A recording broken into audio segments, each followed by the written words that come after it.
South Africa's ties to the United Kingdom date back more than a century, from a colonizer to a partner. After frosty relations during apartheid, which led to the country's exit from the Commonwealth, South Africa was readmitted in 1993. Even though the Commonwealth does not have a multilateral trade agreement, trade with other members takes place on a large scale.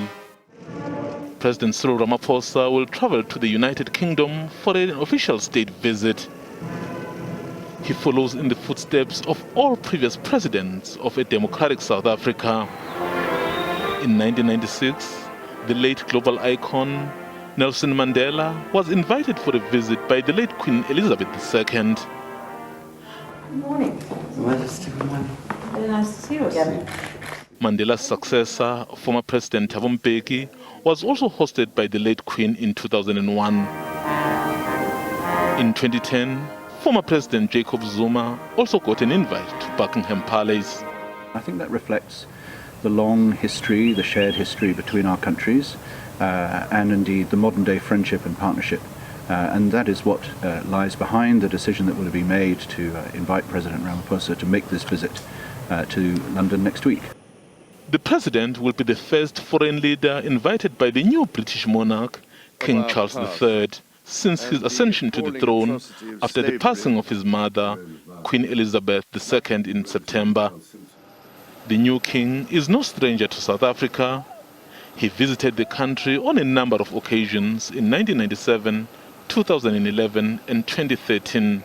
There will be a lot of ceremony.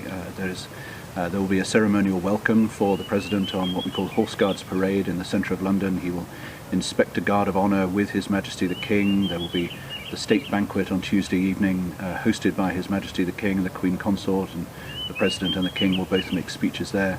But there will also be moments of real substance. The President will meet the Prime Minister on Wednesday next week for formal talks. They have met briefly in Sharm el-Sheikh at the beginning of last week at the COP27 summit, but this will be a chance to sit down and talk about the whole of our relationship. Now continuing to strengthen relations, the President's visit will also include interactions with the new British Prime Minister, Rishi Sunak, and a number of industry role players. South Africa is Britain's largest trade partner on the African continent. The world's fifth largest economy has just exited the European Union, creating the need for them to seek new partners.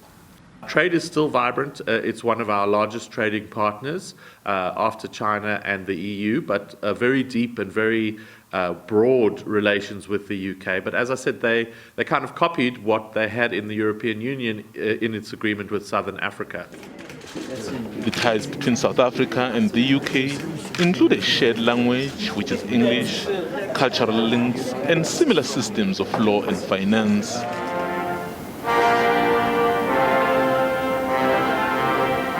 Mzwandile Mbeje, SABC News, Johannesburg.